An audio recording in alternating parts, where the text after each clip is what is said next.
All right, what's up, everybody? Let's get into it. We are here in week 2, and boy, do we have a treat for you because we got Omi and Wanat.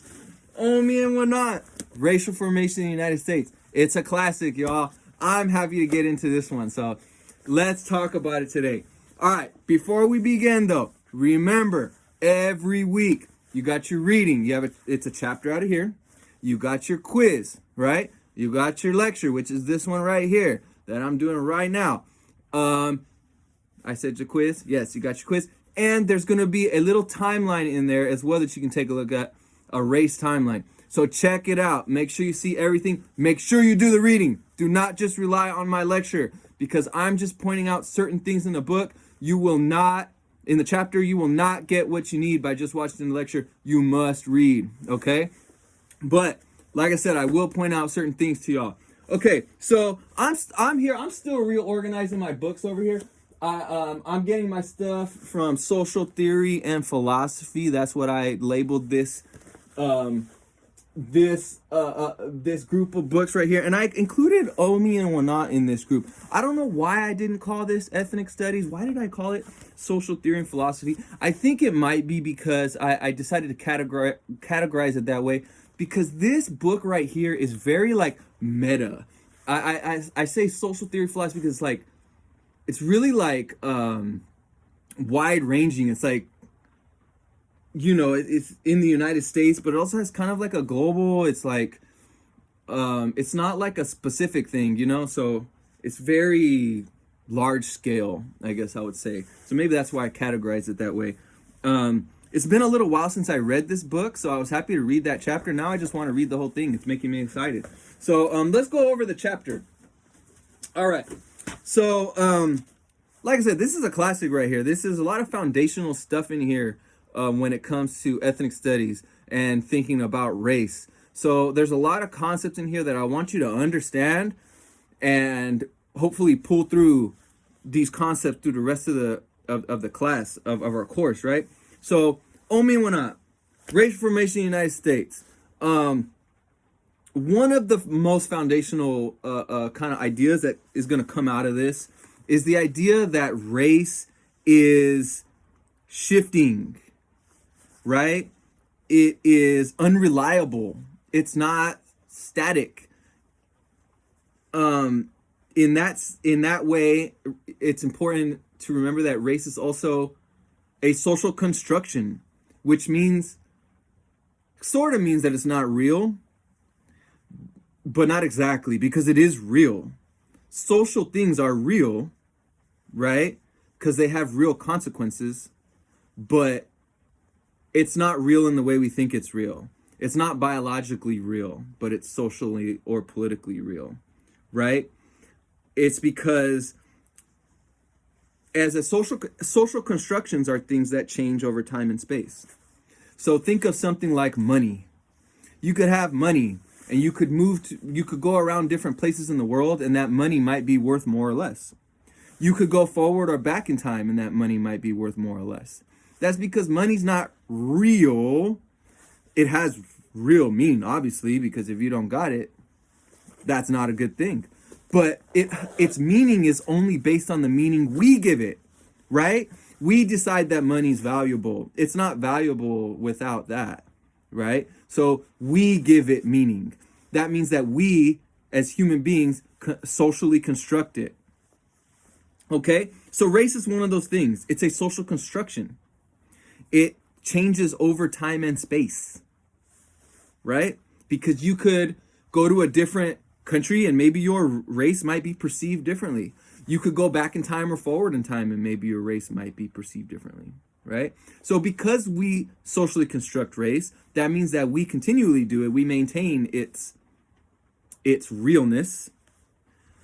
And it also means that if we construct it, we can also resist it, right? We can resist racism. We can resist racial projects if they're negative.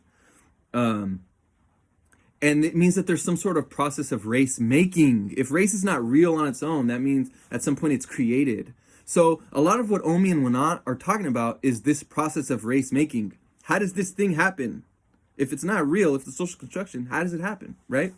So first, yes, race is a social construction. Like I said, it can change over time and space. And there's some really good examples of this as well. For example, at one time there were a lot of what they would call ethnic whites in the United States, immigrants, like people like Irish people and stuff like that, who were like not considered white at one time, and for the most part nowadays are considered white. How does that happen, right? Do people actually change over time? Did their biology? No. The society changed all over time. And you could get into deeper about how that happened and why that happened. There's a book called How the Irish Became White, if you ever want to check it out, that talks about like the exact process of how that happened, right? You could say through a series of racial projects, which is another big concept here that we'll get into later. But so race is social construction. Understand that. Let me give you a visual of this, for example. Race biologically doesn't exist. Like biologists, anthropologists, and stuff, they would say that race is not a thing, physically speaking, right? It is true that human beings are very diverse. We're spread all over the globe. We have a lot of different phenotypes, right? We have different skin colors and hair textures and features and things like that. But how we divide those up is socially constructed. So for example, let's say you have human beings, and let's just take skin color because that's a common one. Let's say you have really human beings are on a continuum, right? This would be like the darkest skinned human beings, these would be the lightest skinned human beings, and this is everybody in between, right? It's like a, there's no clear boundaries here. We're just diverse. But if I wanted to divide it up like that, say, okay, that's a racial group, that's a racial group, that's a racial group. Now we got 3 racial groups. I did that though. Let's say I wanted to say it was 2. That's a racial group, that's a racial group. Whatever, right? But maybe we could use a different trait. Like if we use height, for example, let's just take height.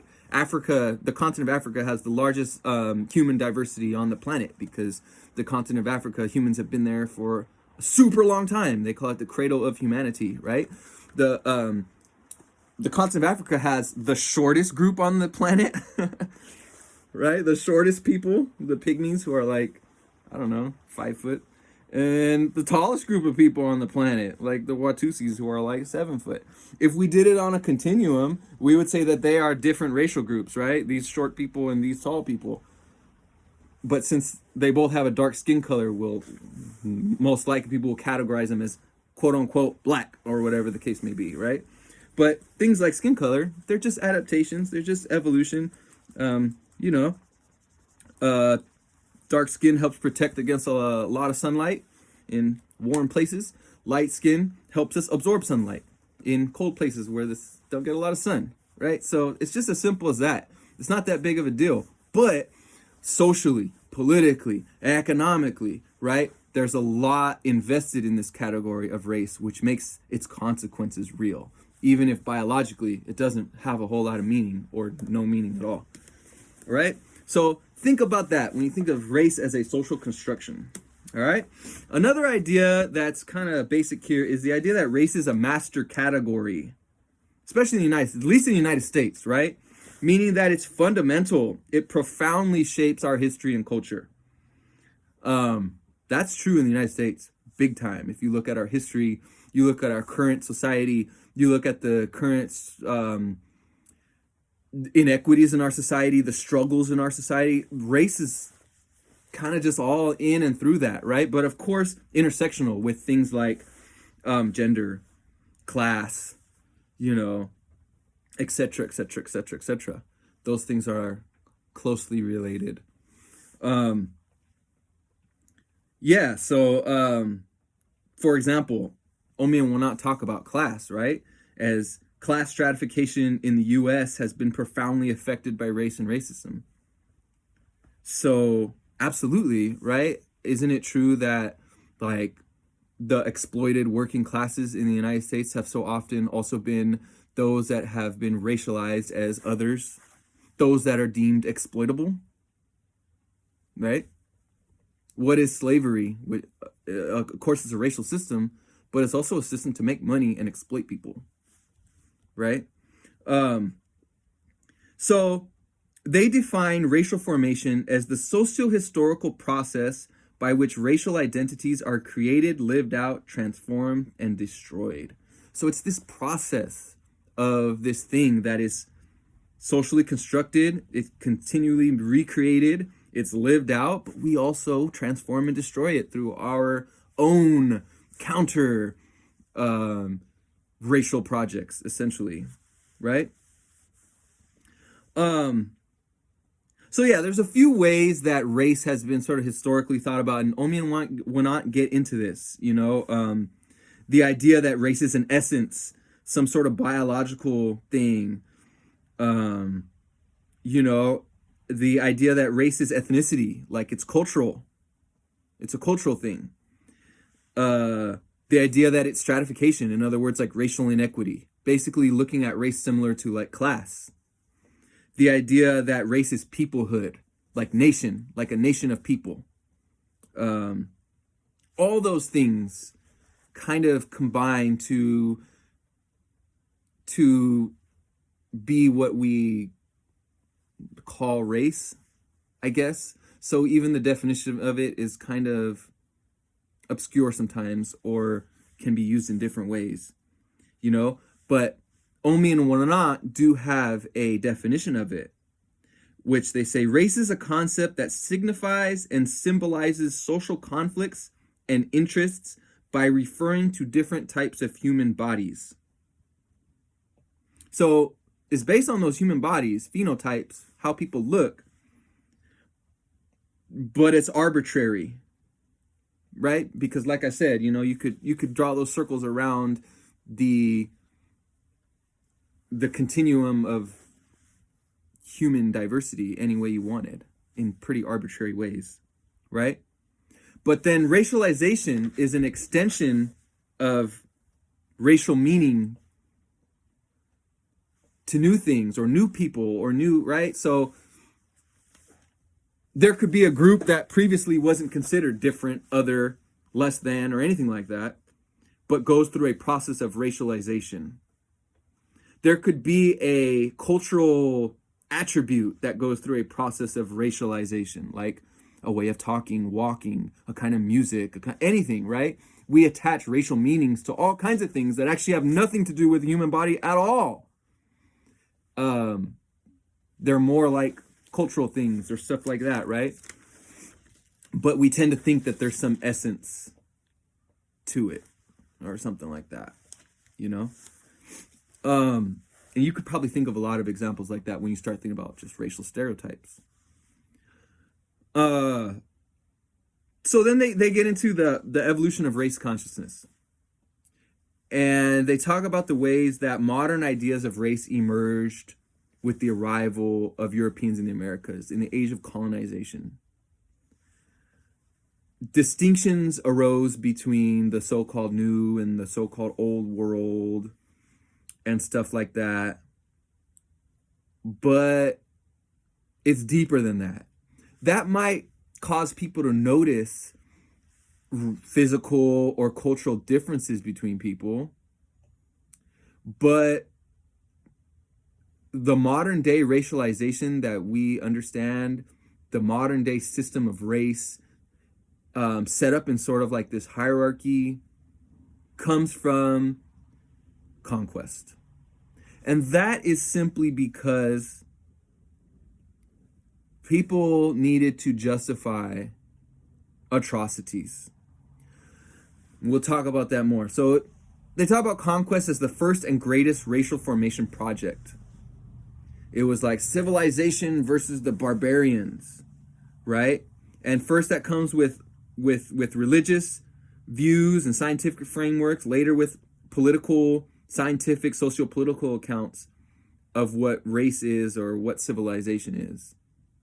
But in the end, it's based on the idea of like, well, how can we subjugate people and justify it if they're just like us and equal to, You know what I'm saying? So in the minds of colonizers, how, you gotta dehumanize people in order to mistreat them like that, whether it be taking people's land or enslaving people or genocide or whatever the case may be.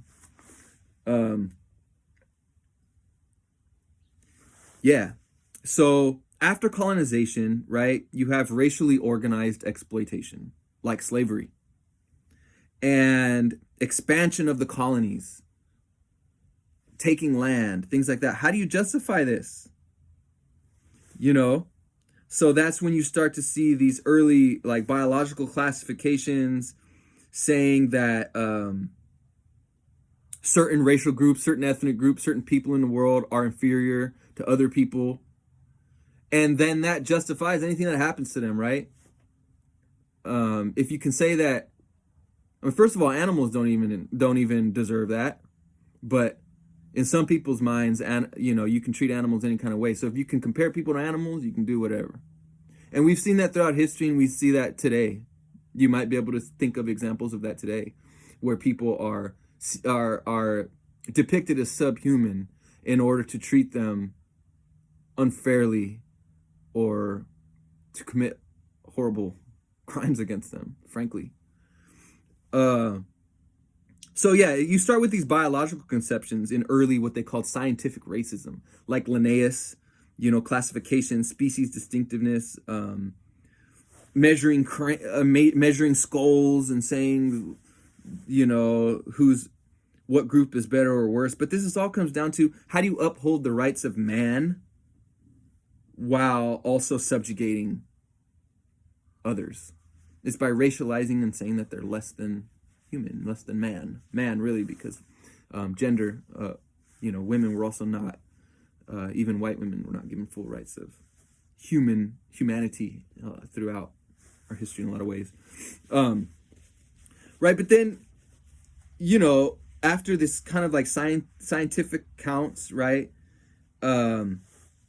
which are still with us today, some of these biological conceptions of race are still around us, even after like World War II and the Nazi eugenics was really debunked and called out for what it is, which is awful. But it's still kind of like is around with us today, and you can even still see that too. Like genome DNA tests. They sometimes use race as a proxy for determining like medical treatment. So in some ways, there perhaps is a little bit of a rebiologizing of race here that we could think about. Let's see what. And another thing that they talk about in Omi and Wana is, again, because race is a social construction, we've been conditioned to think in racial terms. That doesn't mean that race thinking is like normal, natural, or human nature. And there's been some studies that have showed, like, for example, implicit bias. Like, they'll say implicit bias means that, like, we're conditioned, when we see images or something, we have responses to race, something like that. But those things, that's not because it's innate within us. It's because we are all in this cultural formation and we're fed these images and they impact us, right? Yeah, I hope that makes sense, So for example, like they've done studies on like cops, and they've showed that they're more likely to do certain things when in simulations with people of color. We know they're more likely to hurt people of color in real life, but in simulations it shows up too. Oh, so how do we like combat this implicit bias? But it's not like a natural thing in people's heads. It comes from our larger social political context, the stereotypes that surround us and like persuade us, right? So the answer is not how do we do that in our individual heads necessarily, but also like how do we change this society in a way that we think about race and ethnicity as simple difference and not connected to all these other things that aren't even real, I guess, So as we move from science, you start to see more of a political of people thinking of race in more political terms, and you had a lot of theorists, Max Weber, W.E.B. Du Bois, Franz Boas in anthropology, that are starting to redefine race and think of it as more of something cultural, something that's socially constructed, more closely to kind of how we're trying to think about it today. And one ways that folks really got to understanding how this is so socially constructed is, well, if race is so natural, innate, why is the state constantly defining and redefining race? So, for example, think about it in the United States, where we had for a long time something called the one drop rule, which was that if you are of African descent in any way, if you have any black, then you're black. Why is that? Why would we come up? Why would they come up with something like that? Well, because they had a racial system that said white and black are separate, and not only separate, but hierarchical. White is above black.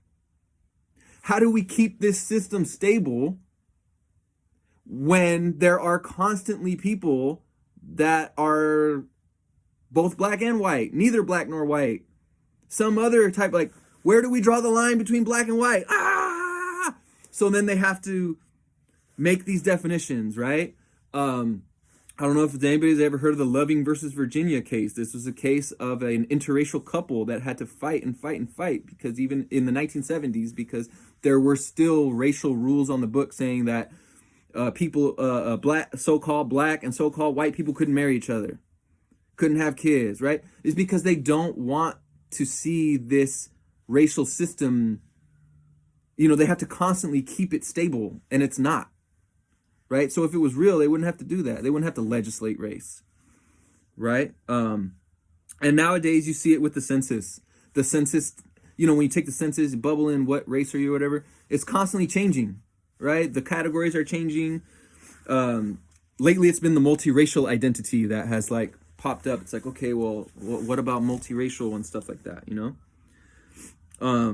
So those are the ways that we can tell it's not biological, it's socially determined.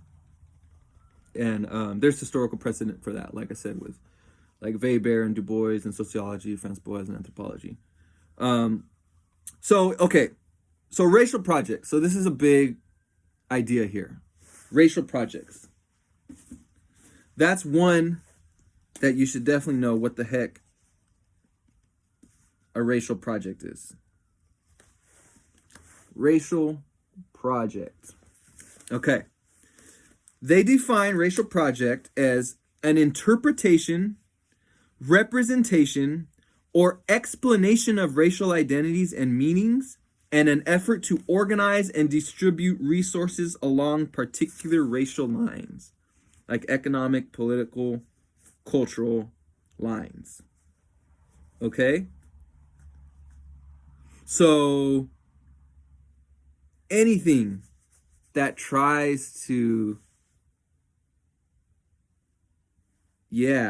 organize or reorganize these racial identities and meanings. It could be done by dominant groups. It could be done by subordinate groups, individual actors, institutions, and persons. They can all carry out racial projects. It matters if it has an impact, right? Or if it seeks to make an impact. And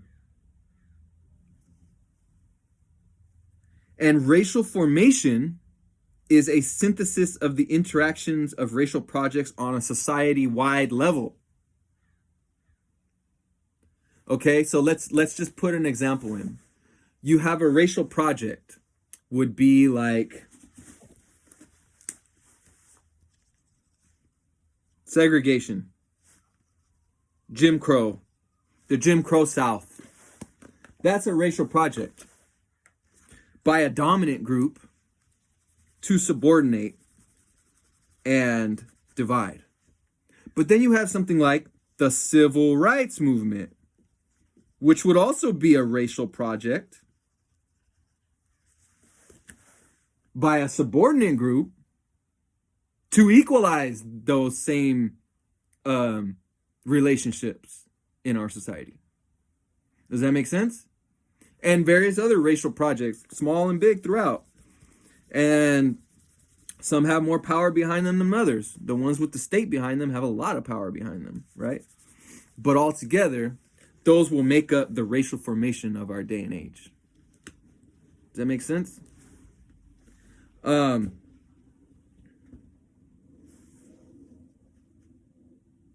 So a racial project is not necessarily racist, right? Like the civil rights movement is not racist. Jim Crow segregation is. So a racial project is racist if it creates or reproduces structures of domination based on racial significations and identities. If it creates or reproduces structures of domination. So we see things all the time that create or reproduce structures of domination. Sometimes intentionally, sometimes not intentionally. But it doesn't really matter if it's intentional or not. It's not really about intention. It's about impact.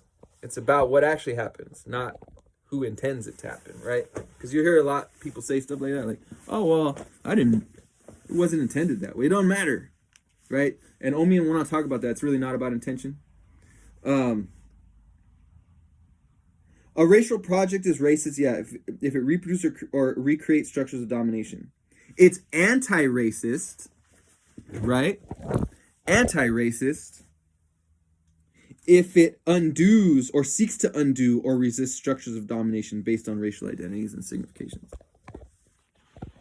Right? So you could have anti-racist projects, you could have racist projects. And we have both today. We absolutely have both in our society. Absolutely.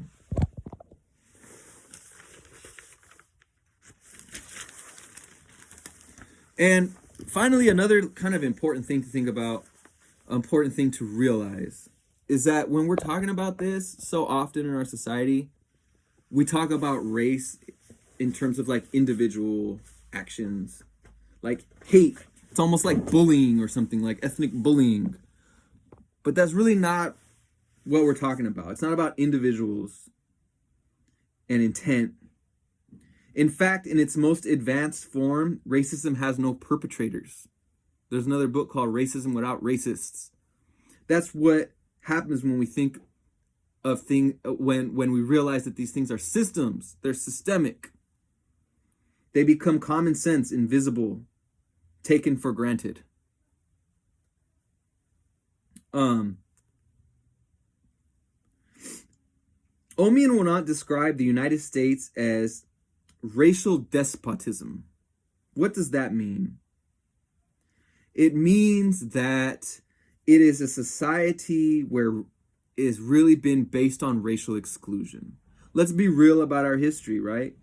How is it that American identity, American, right? There are people that are literally from America. How is it that we think of American identity as white people? Not like actual native people to America. How does that happen? Think about the ways that race has taken shape in our law and our custom. Think about the long history of things like segregation. Yeah, and like I talked about earlier, the ongoing organization of the so-called color line. Constant need to divide who's who and who's what. Otherwise, this racial system is going to collapse. You know, it's like hammers racial division into our psyches. But it also generates racial resistance and oppositional racial consciousness. So this is really important, right? Because you could say, well, race is not real, race is imposed, this idea, right? At one point, we didn't think there was nothing, you know, what it meant. People were in tribes and groups and ethnic groups. We weren't really thinking of ourselves in terms of colors necessarily, right? But when people are discriminated against based on their color, sometimes they start forming an identity based on that. Like, what I have in common with this person is that we are both being discriminated against for the same reason. So identities start to form around that suffering, that resistance, right? New forms of consciousness, new forms of fighting back, struggle. And so you could say that even racial struggle is itself the product of racial despotism in the United States, right? That wouldn't exist without these racist racial projects. And they argue that it's moved from despotism to democracy, from domination to hegemony, consent supplanting coercion. So in other words, nowadays, they don't have to force people into like racial oppression. People kind of just do it on their own because we're just sort of like conditioned or something. Maybe that was the truth for a while. And that's why I talk about color blindness, the idea of color blindness as being like the latest form of like, well, I don't see race, which allows it just to continue. And since we can't point to any racists, specific racists, and we say we don't see race and we're just going to ignore it, the system can just keep on producing racist outcomes, and we can all just be like, well, just don't talk about it, and then it's going to go away. Yeah, probably not, right? But I think I would argue that maybe we are actually seeing a return to more coercion and more in-your-face type of racism, especially since sort of like the Trump era, and et cetera, et cetera. So that is kind of what I got. I want to see if there's anything else that I really want to point you guys to. Major projects. Race is not bad. Racism is. Sometimes in our society, you'd be like, oh, don't talk about race. That's taboo. That's being racist. No, it's not. Talking about something is not bad. Right? But there's nothing wrong with even referring to like a group of people. Like, people are people. The people have different, backgrounds and cultural and things like that. Nothing wrong with that at all. Right? But what happens is when you have, like Omi and Wanant say, something that reinforces and reproduces structures of domination. Now that's racism, and that's bad, right? But talking about race, that's different, right?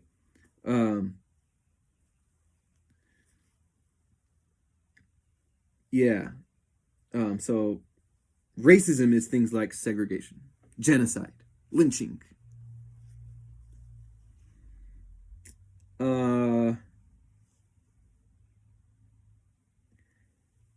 And just think, along those lines, think of things as systemic, right? Things are systemic. Racist projects can be destroyed. We don't have to go along with them because they're socially constructed. We can create our own racial projects, which we are doing right now. That's called movements and activism, and organizing. You could argue that the push for ethnic studies is a racial project, right? That intends to do something different than do something other than reinforce these systems, and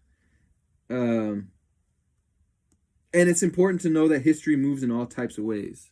It's not necessarily just getting like better all the time, right? It moves in all kinds of ways. It's messy, it repeats. And though there's powerful actors, we the people have power too.